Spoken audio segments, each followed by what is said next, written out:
Hello, everyone. Thank you for joining this webinar. And I'm Christine Loh. I'm visiting scholar at the Center for Global Management at the Anderson School this year. Today, we're going to base our talk on this book, which you have seen, and I'm privileged to moderate two of the authors of this book. Of course, at the Anderson School, we all know Professor Chris Tang, who is an expert on supply chain, and he is joined by Professor Michael Edesess, who is a mathematician, an economist, specializing in finance, and he is also a colleague of mine at the Hong Kong University of Science and Technology. Before we start talking to Chris and Michael, I thought it would be important for us just to go back down memory lane to early 2020. You will remember what happened. You will remember what happened at UCLA. Schools were suddenly closed in March, and then offices, workplaces, factories, pretty much everything, restaurants, chapels, pretty much everything started closing in the United States and elsewhere in the world. This essentially brought economies around the world to a stop, and this had a tremendous impact on pretty much everything that we do. And try and bring yourself back to that moment and kind of relive how you felt at the time. Now, of course, no one could anticipate at the time that COVID still hasn't gone completely, although last Friday, the World Health Organization announced that the emergency phase of COVID has passed. What that means is not that COVID has disappeared completely, but we're just at a different stage of this disease. And the US announced that as far as the health emergency is concerned in the United States, it will formally be eased on the 11th of May. So that's just a couple of days away.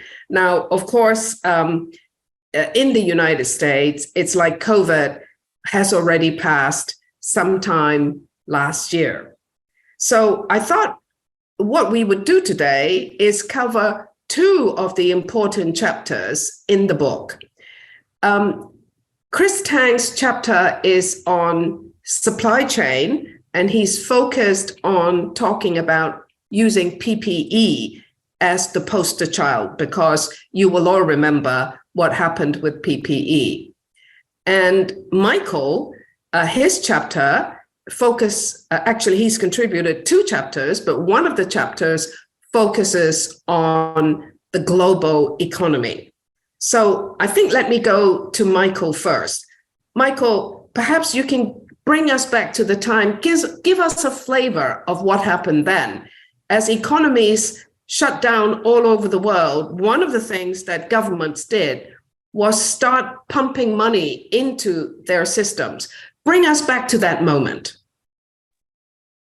Okay, thanks, Christine. I should mention that the chapter on the economy was co-authored with you, Christine. So you were a co-author. The other one that I wrote on the math, nobody seems to be interested in, but that was not co-authored. Anyway, well, as you say, everything shut down. So the economy was the brakes were put on the economy, and that meant that people weren't really earning anything, and they couldn't pay their mortgages, they couldn't pay the rent, and so forth. So the government stepped in with support, at least in the advanced economies, although the advanced economies did it somewhat differently. This was the most massive fiscal support in history. In the US, it was more than 3 times as much as the fiscal support in 2008 during the financial crisis. Globally, it amounted to about $12 trillion, or about 10% of world GDP. United States support was the largest in the world, more than $5 trillion, or around $15,000 per person, about 27% of US GDP. But the US was the largest because it needed to provide more support than a lot of other advanced economies, because those other countries have stronger social safety nets that tend to increase support automatically in times of recession. US payments were about 40% to individuals and households, 40% to businesses, the rest to state and local aid and healthcare. The other countries, like countries of Europe in particular, provided less in direct spending, that is, cash outlays directly to people, households, and businesses, and more in what's called liquidity support, things like loan guarantees. And European countries provided more to businesses than to individuals in the form of job retention programs, on the principle that if they paid businesses to pay their employees, this would maintain the employees' relationships with their employers. And this did actually work, because in the US, the increased unemployment insurance payments were used instead, but unemployment rose more in the US than in Europe, and more employees in the US wound up not returning to their original jobs or not returning to employment at all. They decided this is kind of like this, just collecting my government payments and not working. But that led to at least a temporary shortage of workers when the pandemic wound down in 2022. China did provide fiscal support, but it was lower, about 5% of GDP, but a lot higher than some other countries like India or Brazil. Generally, the emerging economies provided less, and the central bank, of course, U.S. Federal Reserve and other central banks also provided stimulus, monetary stimulus. In the U.S., the policy rate was lowered by 2.5% to almost zero to stimulate the economy, and same thing happened in other countries too.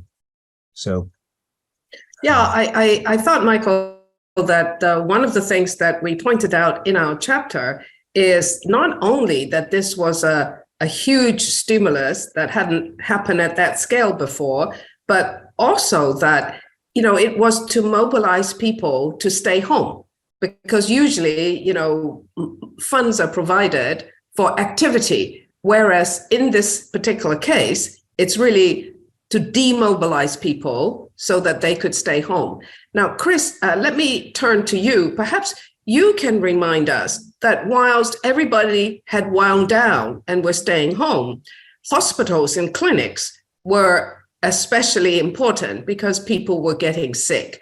And one of the problems that we had was PPE. Bring us back to that moment in 2020.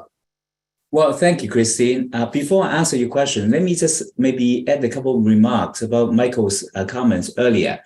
So I think that in the United States, it's really unprecedented to really have a $5 trillion of stimulus plan. This is unheard of. Now, some of them, they go to individuals. So they give out the $1,400 check and also extend employment benefits for extended period of time. So that trigger people not looking for a job. So, and also they say at the same time, it tried to curb the unemployment rates, because US lost 10 million jobs in 2020. So the government want to do that to actually support those people who lost a job. At the same time, they also provide the PPP loan, which is a Paycheck Protection Program loan for $1.7 trillion, asking the employers to keep their employees on the payroll without letting them go. So that actually helped to reduce unemployment. But there were some unintended consequences, which was a lot of people end up actually having too much money. But as Christine and you point out that they will try to encourage them to stay at home. So they cannot spend that much money because they're not traveling, they're not doing other things, they eat at home and all this. So they're too much money, then we'll have a problem. The unintended consequence is causing the inflation. So that's the inflation trigger the Federal Reserve to increase the interest rate. But when you increase the interest rate, that created another problem of the bank, the bank runs. So that's how we trigger the collapse of the Silicon Valley Bank as a signature bank and recently the First Republic Bank. So there's a good intentions, but then the outcomes was unintended consequences. So this is as a supplement to Michael's excellent point. Now, yeah, we'll come back to the issue of inflation because it is so important later. Absolutely. But bring us back to that moment about the lack of PPE. Now, in 2020, it was really is unimaginable because that's for the last time the world encountered this kind of pandemic was in 1918. So most people were not alive. There's no one alive during the time. So no one really experienced that. But then at the beginning, since the lockdown in Wuhan in January, and then WHO announced it's a pandemic, then the public, from the public perspective, we don't know the uncertainty in terms of, is it real? Is it really serious? And who would get infected and how to protect yourself? So there was a lot of theories. Initially, it was not even about PPE, Christine. And in the US, they believe it is the virus will stay on the surface. So we were actually looking out for Clorox to hand sanitizer to clean the surface. So I have to put my mail in quarantine. Even they say, if you buy all the grocery, you leave it in the garage for 1 day before you touch it because you worry about it may have the virus there. All right. But then we did not have enough Clorox.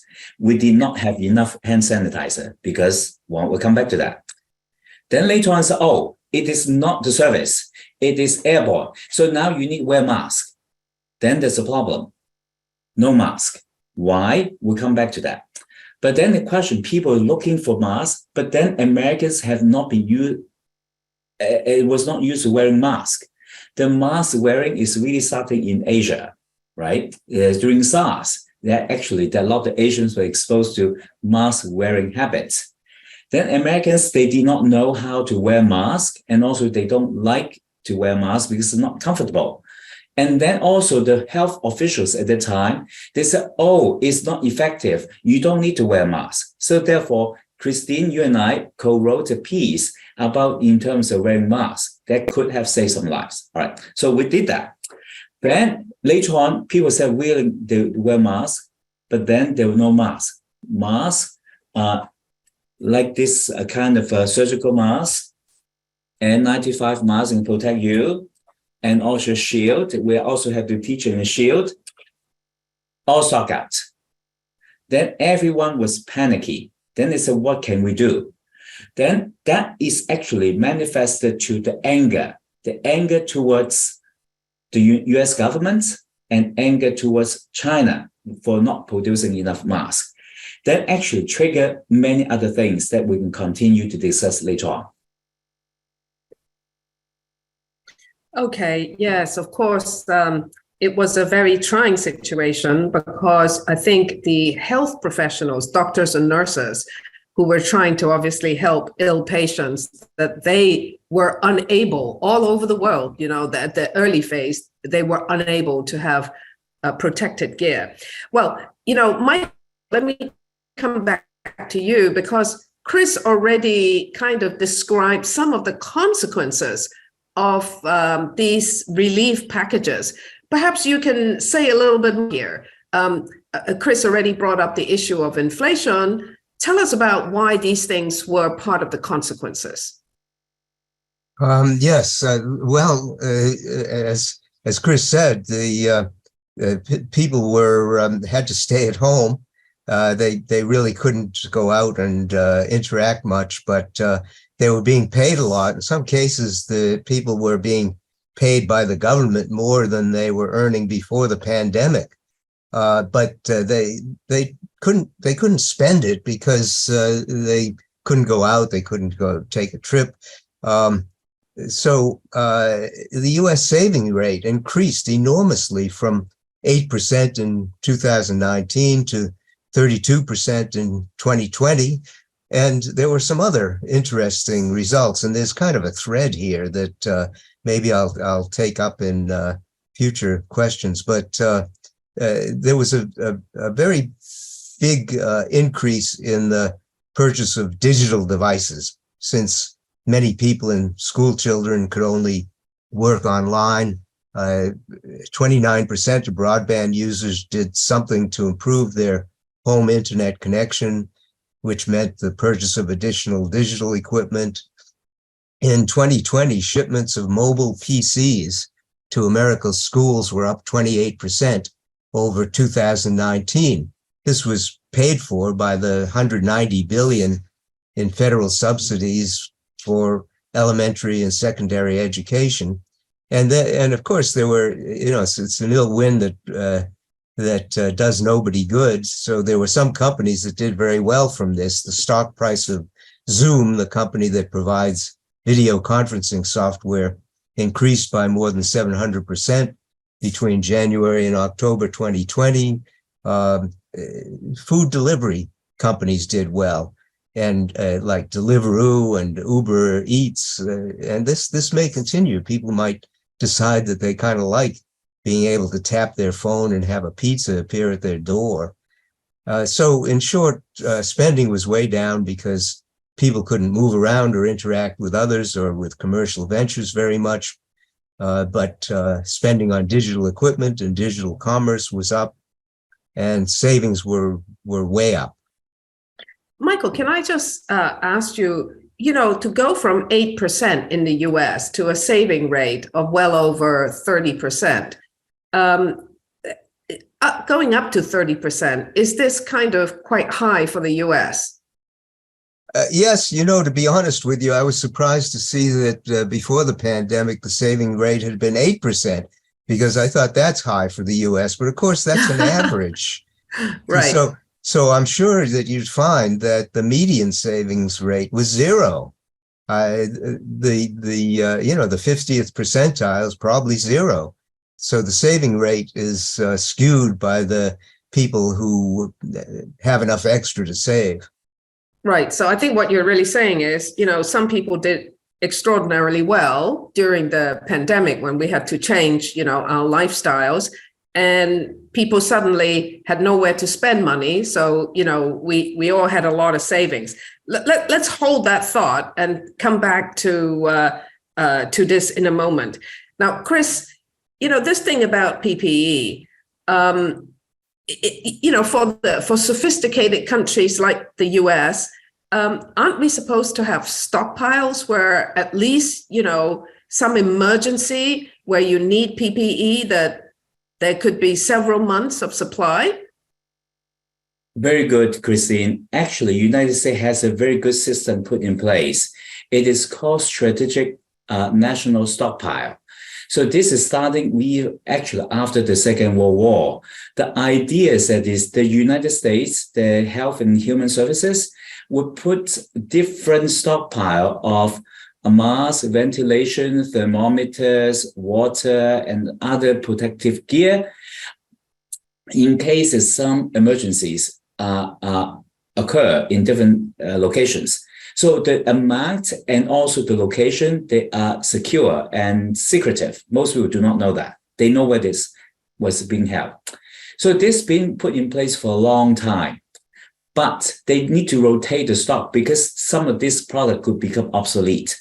Now, then, lo and behold, nothing happened for a long time in the US. Then some state government say, hey, this inventory is sitting around collecting dust, and then we throw them away. It's very wasteful. Why waste money, right? So in 2011, for example, in California, former Governor Brown decided to cut back on the stockpile. He said, well, we'll just say nothing get used. We have no emergencies. Why waste money? Then 2020 hits, the COVID hits, then we have a problem.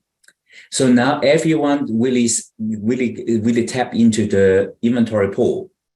As you mentioned earlier, a lot of healthcare workers, they did not have the protective gear. They had to reuse the mask because some of these surgical masks is supposed to be single use.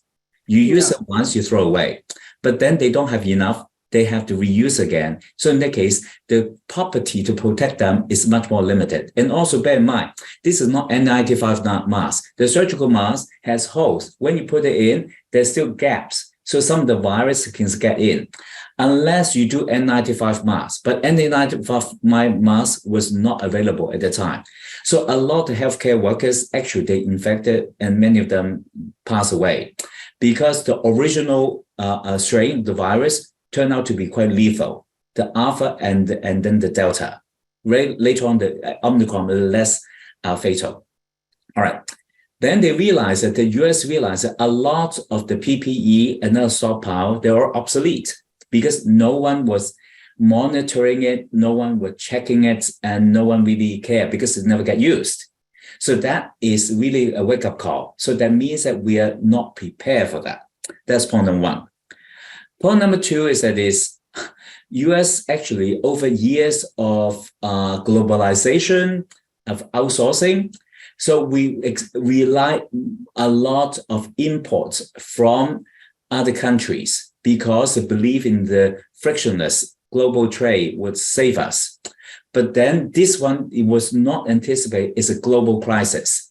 If it's just a particular country, then you can ask another neighboring country to produce. But this one is worldwide. So therefore, all countries, they have a short period of time, they have export control. So in that case, we couldn't get the PPE come to the US. So for example, for the most masks, they're from China. And then for the gloves and the shield, the plastic materials, a lot of them, they're imported from Malaysia because they have more plastic production.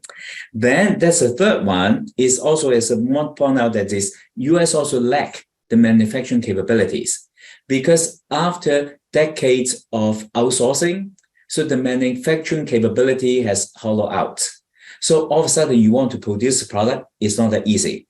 So that was really a big shock to the American public. He said that America has a country of plentiful. How could it not enough as such a basic product? Well, this is something is educational because for even this surgical mask, the mask is actually very easy to produce. It's the materials that we do not have. It's the middle layer, which is called melt-blown materials. We use the machine, but all the machine was sold to China just before the COVID. So in that case, we cannot have this production here. So instead, we're actually asking the manufacturer to make the cloth mask, better than nothing. But the cloth mask is just a barrier to prevent some of the fluid going out and fluid coming in. But the virus can still penetrate the mask. In that case, the protection efficacy is very limited. So that really shocked the public. He said, how can we not even have this kind of capability to protect us?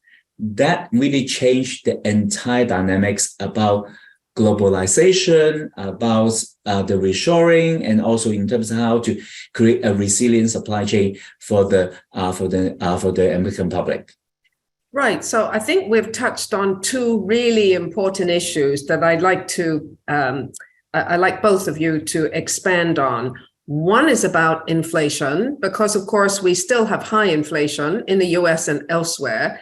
And I want perhaps Michael to try to explain why, the inflation starting from COVID and where we are today. Maybe, Michael, you can help us to do that. And Chris, you've brought up this issue of globalization, reshoring and friendshoring and, whatnot, right? So perhaps you can also say a bit more about that. And I think on the inflation and globalization or deglobalization, probably both of you have important messages for us. But Michael, you go first. And I'm beginning to see some questions coming in on Slido. So I just want to remind our participants online who are watching us that if you feel like asking some questions please do. I am monitoring Slido. Michael, you have a go first.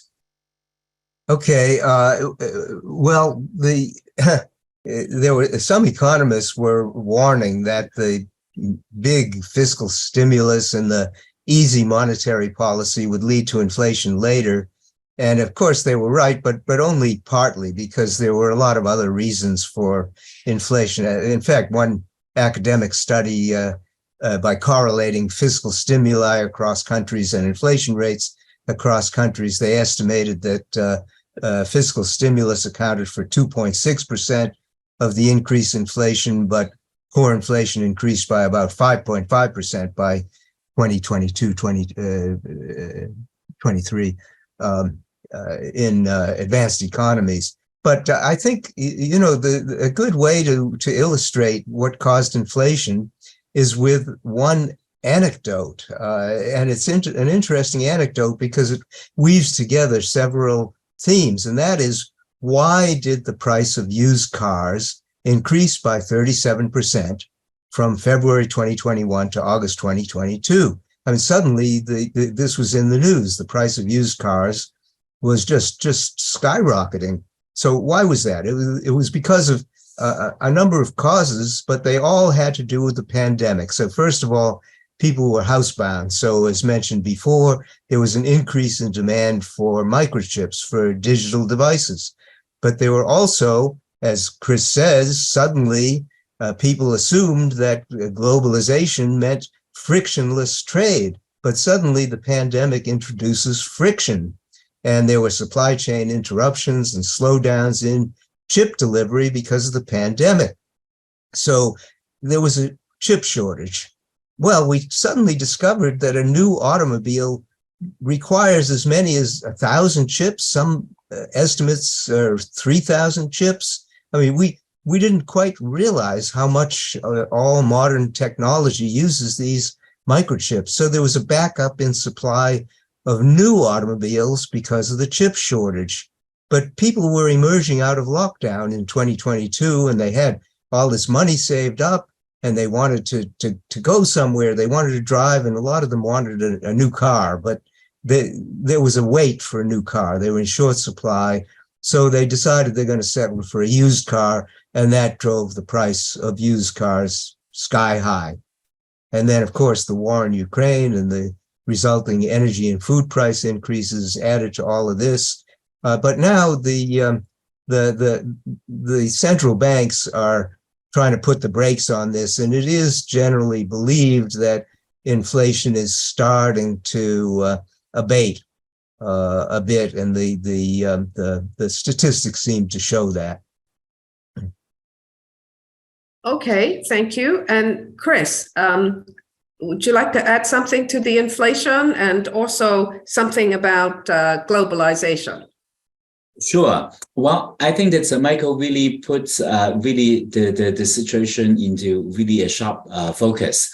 Now, in terms of the car industry, for instance, I think that besides in terms of demand shifted and also because of chip shortages, but then we can go back to why do we have chip shortages to begin with, right? Now, that's also quite interesting because I noticed that a lot of companies during the 2020, car sales dropped to zero. The cars were actually, no one's buying car because people cannot go out. So in that case, the big three like GM and Ford, they canceled the contract. They canceled the contract with the chip manufacturers because, well, I don't need any more chips. Now, that is a problem. They did not have the continuity. So in that case, the chip manufacturers like TSMC said, okay, you want to cancel it? Fine, because I'm now producing chips for the PC, for the digital devices, as Michael pointed out, because people stay at home, they're not driving, but they need to get onto Zoom, they need to buy the digital device, they need the big screen TV for entertainment, home entertainment, right? And also they need chips for the home gymnastic, like your elliptical, you have the screen, all this. Your workout stuff. Exactly. So all of a sudden, all these chip manufacturers, they pivot from making the chips for the car to the chips for this. Then later on, when there's people start buying car, they want to restart the chip manufacturing. Not so simple, because the manufacturing process is not like as easy as flipping the switch. So therefore, it takes some time to make the transition back to the chip manufacturing. So that is one thing. The other one, as Michael pointed out, the war in Ukraine also affected. A lot of people did not know. A lot of neon gas, they actually produce in Ukraine and Russia. Then this gas is required for the manufacturing the chips, for the lithography, for the printing the image on the chips. So without the neon gas, they cannot produce that much. Then there's other shortages as well. So as a result, they cannot produce that many chips. So without chips, you cannot produce EVs, even ammunition is questionable, and also in terms of cars. So that's what triggered all this. So that's why when the demand shot up, because now people want to go somewhere, but then there are not enough cars around. So that's why the price is very high. Now, then the question, where do we go from here? Right? So we learn about that. Then in terms of the PPE and in terms of the product shortages, during COVID, there's one period of time, they also have a shortage of even apparel, even shoes, because the lockdown in China, they cannot produce that many shoes, that many apparels. Then people panic. When they panic, they order more because you worried before you need just in time inventory. During COVID, everyone is stockpiling just in case. So we'll be like, I never so many masks in my life.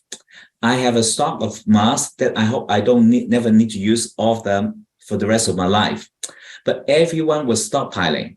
So because America has a lot of space, so everyone ordered a lot of things.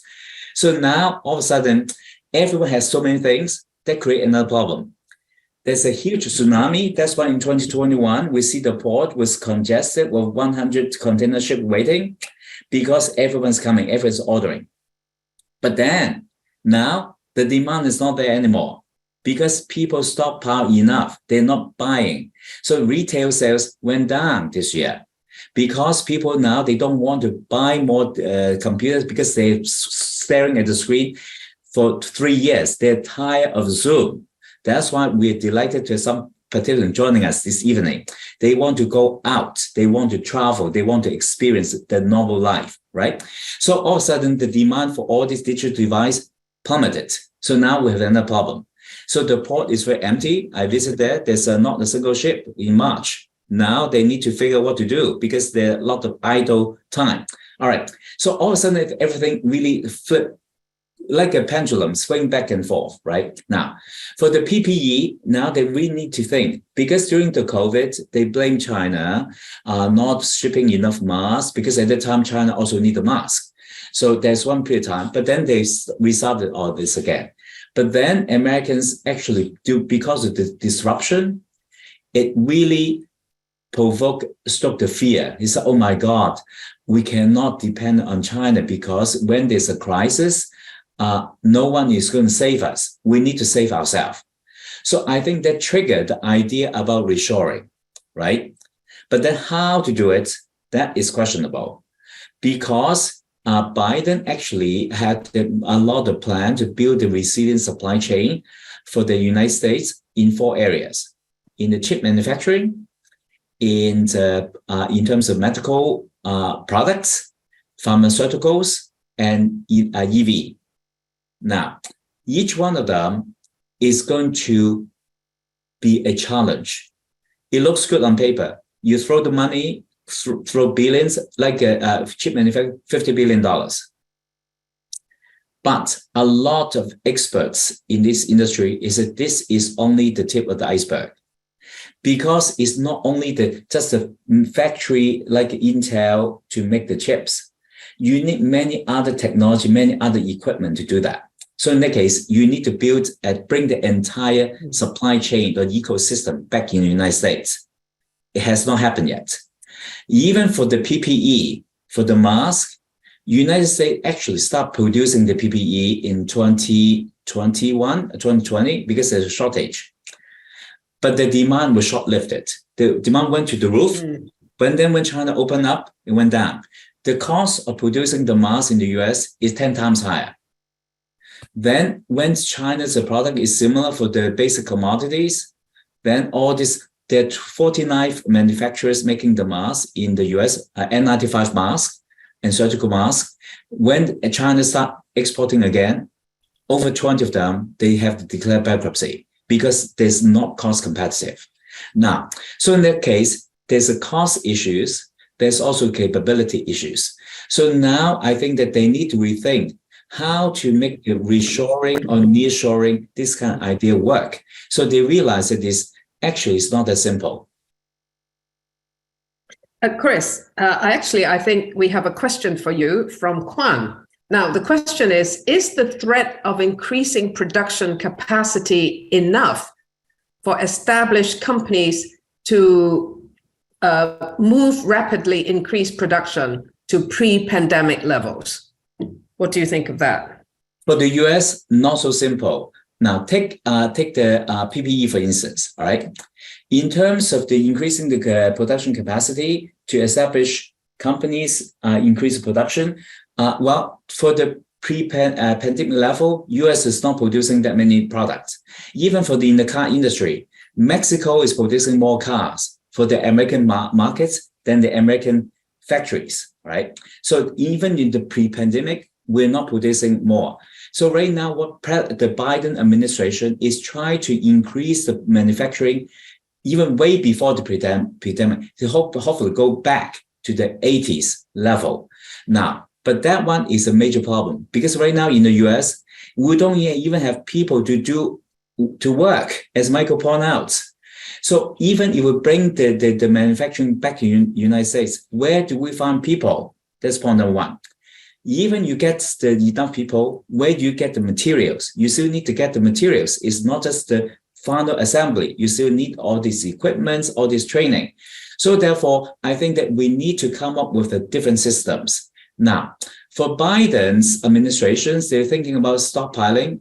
It's not possible. So that's why now they're talking about a concept called warm capacity. Not warm capacity means that is on standby. So that means you can contract with some companies. During the COVID pandemic, President Trump using the Defense Production Act to force GM and Ford to make the ventilators because they can't manufacture. They said, well, now we need you to assemble something else. Now, but that was afterthought. So in that case, the product they can produce is very limited. Now using the warm capacity concept, it said, hey, I need to actually come up with a contractual agreement with GM or Ford in advance. They said, okay, Christine, I put some of the raw materials at your factories, just in case. I reserve some of the capacity. If during emergencies, you help me to produce this product. So this is what they call a warm capacity as a standby. That means you don't produce the products because it may not be needed. So therefore, they are trying to build in some kind of flexibility in some of the manufacturing companies. So that is what they call the resiliency. Right. Michael, perhaps I can come to you. Can you speak a little bit more about sort of reshoring and deglobalization?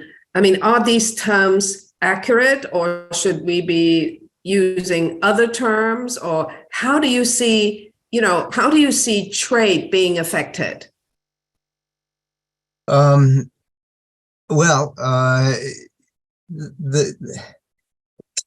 of all, I wanted just to continue part of the thread from before. I think a lot of this concern about globalization also is a microchip story, because we suddenly realized how much everything depends on microchips, and the fact that the hyper efficient globalized economy tends to produce specialization, and that produced specialization in spades in the microchip area, because we learned that 60% of all microchips are made in Taiwan, mostly by one company, and 90% of all advanced microchips are made by that company.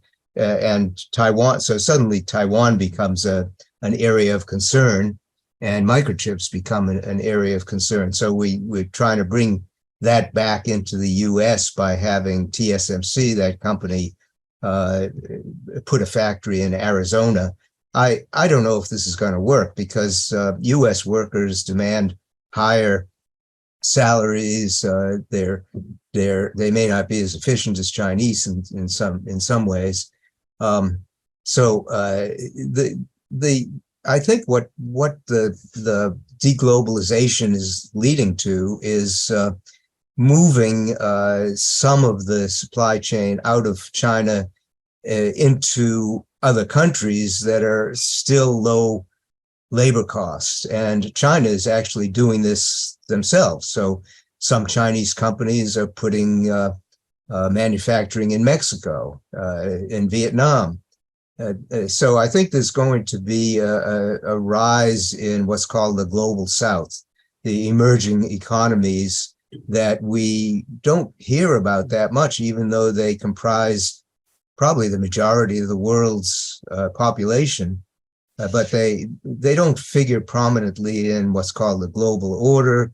And I think they're going to, just as China's economy rose very fast and enormously in the last 30 years or so, some of these other countries are going to see a similar rise, partly because of the US drive to deglobalization, but also, which will not really be deglobalization at all, and partly because of China moving some of their industry to these countries. So, this issue of when you have frictionless, globalized economies, to use Chris's perfect term for this again, people start to get very complacent. And I think we were complacent about this. We assume everything just works perfectly. We can assume that everything is tightly linked and we don't have to worry about it. And then suddenly you realize that maybe you needed to build in resilience, just in case everything doesn't work so well. But resilience costs money. And when you don't need it, you sort of feel like, why are we wasting this money? Just like Jerry Brown, a smart person, decided we don't need that stockpile of PPE. So, I mean, it's almost inevitable that this kind of thing is going to happen. Right. Actually, we have a question here for you going back to inflation. This is from Yanan Collins, and she asks, is the inflation, since the inflation was triggered by the pandemic and the fiscal support seemed very necessary, any way for the inflation, could we have prevented the inflation? I think, Michael, you probably have something to say about that. Well, I think the answer is probably not. Look at the example I gave. I don't know what we could have done to prevent that. We could have, except for this idea of building resilience into the entire system, which we're not going to do. You can't build perfect resilience in. You can't stockpile enough masks for the next pandemic. It's just not going to be worth it.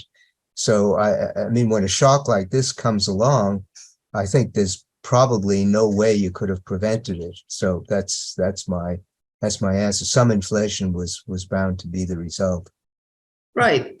I mean, one of the other observation from around the world is, rich countries could take on debt, and the US, for example, took on a lot of debt in order to pump out all these relief packages, as had countries in Europe. One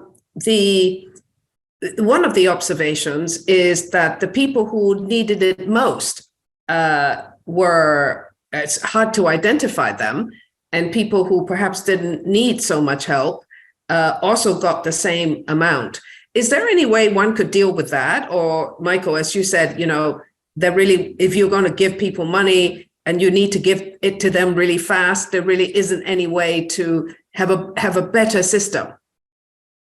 Yeah, I mean, one thing that we didn't mention is that of all of that payment, the fiscal stimulus, an estimate, I think this is maybe a minimum estimate, is that at least 200 million of that was just outright stolen by fraud. There was fraudulent. Enormous amounts, yes. Yeah, and that probably can't be prevented. It's just the result of doing something, shoveling money out the door as fast as you can, and not having time to be very, very, very, very careful about who exactly is getting it. But this problem about distribution is inherent in lots and lots of issues. Like it's been proposed to have a basic minimum income guarantee in the United States. This caught on with, I think it was Andrew Yang, the presidential candidate in the Democratic debates, and his core issue was minimum guaranteed income. But then you have to try to figure out, well, shouldn't you have a cutoff point? What's the point of having a minimum guaranteed income for billionaires? So you should cut it off at some point. But where exactly should you cut it off? This is also an issue with the carbon tax. You can't, like the French made a mistake of doing, you can't say, well, everybody has to pay this carbon tax, because then those people who are just barely just hanging on the edge of starvation, suddenly they have to pay more to get to work, and they take to the streets. So you need to subsidize them. Well, at what point do you subsidize them? So this is an issue that just covers a lot of. Right. Well, we have about 10 minutes left, and actually, I have some really good questions coming in. So let me ask them, and then you can see who would like to take up which question. There's a question from Alison Culp. Do you see countries working together more in the future on issues such as inflation, climate change, trade, or do you see the trend going the other way, right? So that's the first question. Another question is, given that from Neil, given the sad reality is we should expect more pandemics, will lessons learned from COVID stick? Or perhaps, we won't learn quite the right lessons. Who would like to take on, let's say, the first question about people working together? Chris, why don't you take that? Yeah. Okay. Okay, you volunteer me. Let me give it a try. Okay, so maybe, Christine, let me start with the news question, because I think that one, I think I have more direct question. Okay. In terms of what we learned in the pandemic, with the stick, I think that most countries, they realize that this is really a lesson, a wake-up call for the world, not just United States, not just China, because this is an event happen everywhere, everything all at once. So now every single country become a little bit more nationalistic, because each government need to protect their own citizens, rightly so, fully understood. Then the question is how? Now, we talk about reshoring, maybe nearshoring some of the manufacturing back in the United States. But then the question is that there's no way for US to be competitive in terms of cost-wise, because as Michael pointed out, we're thinking about minimum wage, we're talking about equitable measures, distributions, whatnot. Then the question is how?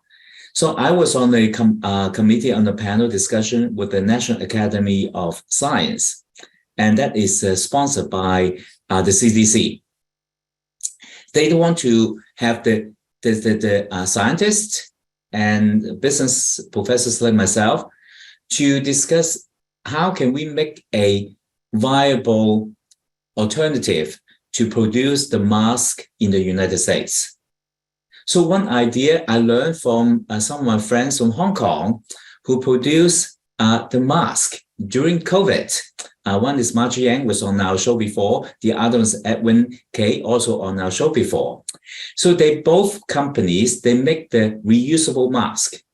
Now, it's very interesting. Actually, the CDC, the NIOSH, and also actually never approved reusable masks. All the masks used in the profession, they're all single use. Now, if US can produce a very good quality reusable mask, it's actually solve two problems. One is actually reduce all this health hazardous waste, because now a lot of people, they throw away the surgical mask in the bin, but this is a very bad idea because this is all synthetic fiber. It will take hundreds of years to decompose. So if we can use actually really biodegradable materials, washable, reusable materials, actually we save the environment. Point number one. Point number two, if US can pivot to produce more high-end kind of mask that can actually fit our face better, because right now every mask is single, one size fits all. But we know that because we have very different ethnic and racial groups, our facial curvature, our size of the face is different. So therefore, if we can make more different size, and that will fit different people, higher end, reusable, and also biodegradable or washable. So in that case, actually, the cost per use can be compatible, can be competitive as the cheap product imported from Asia. So that maybe is a viable alternative. So that means that the US need to pivot into more higher end, but actually is still more economical and also as biodegradable. So I think the government is thinking about how to leverage the United States, the R&D department, the scientists, and also the business professionals like myself to try to make it a viable options. So that's point number one. All right, now let me go back to Allison's questions. Do I see countries working together in the future, such as inflation? Now that one's tricky. Michael pointed out that is unfortunately is unavoidable. Right now, the narrative is not going the right direction. So you look at Brexit. Let's take the UK. They left the EU, and now the inflation is double digits. It's one of the highest in the world. So now the question is, how do they go back? So unless they really try to reflect what has actually happened since Brexit, can they actually turn back the clock? I do not know. Now, for climate change, I think, again, most companies need to cool the engine and actually start talking each other. So I think that is a need because we need to actually work together to fight climate change because it affects every single country. So I think that we actually will hope the politicians can actually change the perspective instead of fighting on the really lower level issues, try to look at the global climate change issues, income inequality issues, poverty issues like the United Nations Sustainable Development Goals, to focus on those. That would be more productive. So I hope that this actually will change the perspective. So I think that until then, I think right now, I think that there will be some challenges. Right. Michael, we can have you round off to have the last word, and you can pick whichever of the questions or bits of the question you'd like to address. Let's see. I'm not sure I remember the questions, but cooperation, innovation. Right. These are all possible. The issue of cooperation among countries, I don't know. The signs are not very good right now. I think. Let me say that I think the signs are not very good for the United States in particular.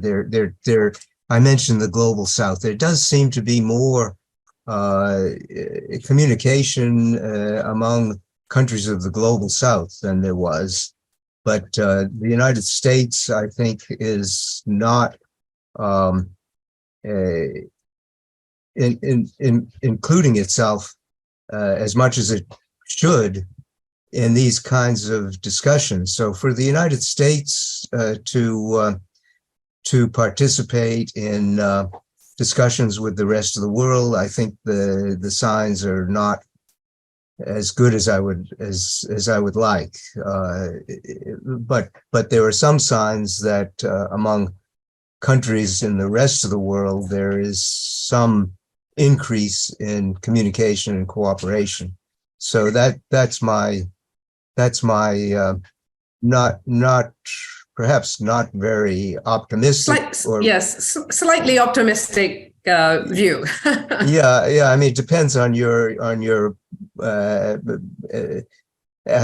viewpoint and your aspect point. Where are you looking from? Yeah. Right. Well, maybe I can use this moment just to summarize some of the important things that I've taken away from both of you. I think, Chris, you emphasized the issue of innovation. And, we can believe in the US that if it wanted to, it can get its act together to innovate. It can innovate on all kinds of products. If we're looking at the pandemic, then obviously PPE and perhaps other equipment that will be necessary. How can it think outside the box, away from the traditional type of products into a much higher level product? So I think that's your first important point. Now, the second point that follows from that is, well, actually, albeit that you can innovate, but you still need to make the thing. And in making the thing, both of you have said, well, actually, you need many components and you need talent, right? You need the industry to be able to make it, and you need the people to be able to make things. So I think whether the United States or actually any other economy can say, well, I can do everything on my own. I think that's the question that you've both kind of left up there to say, well, it's not so easy. Then the third issue you've both talked about is there are certain issues that are just very global in nature, and you can't quite really look at them as I can do everything on my own. And the pandemic is obviously one. And and one of the students, I think Neil, has sort of said, well, we're going to have pandemic again, and this is going to affect everybody. So isn't this really a good issue for the world, whatever differences that they have, that they should start talking about this? And I'm sure both of you would not disagree. Then climate change has been brought up, and this is clearly one of those areas that people want US and others, particularly US and China, to cooperate. We see now, just in the news in the last few days, the Chinese have invited John Kerry, who is the climate envoy for the United States, to go to China. China has the climate envoy, John Kerry's counterpart, who's very dedicated to this area. So let's hope something can be worked out there.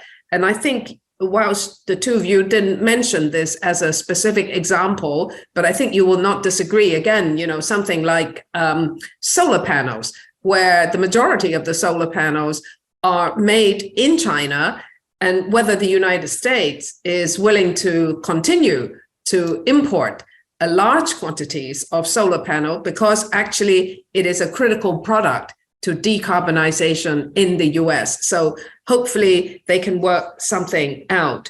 So the last point that I think I've taken away is, well, we can focus a lot on US and China, but actually there's the global South there as well. Of course, China is part of the global South, but there are many other countries in the global South. Many of them are getting on track for industrialization and urbanization.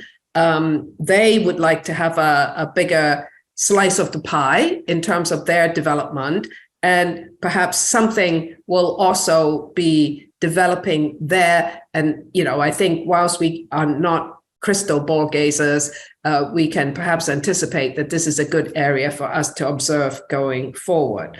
So I want to thank Professor Tang and Professor Edesess for joining us. And we're at the top of the hour. Thank you very much to the Anderson School for giving us an opportunity to have this webinar. I'm Christine Loh, and I appreciate you spending time with us. Thank you.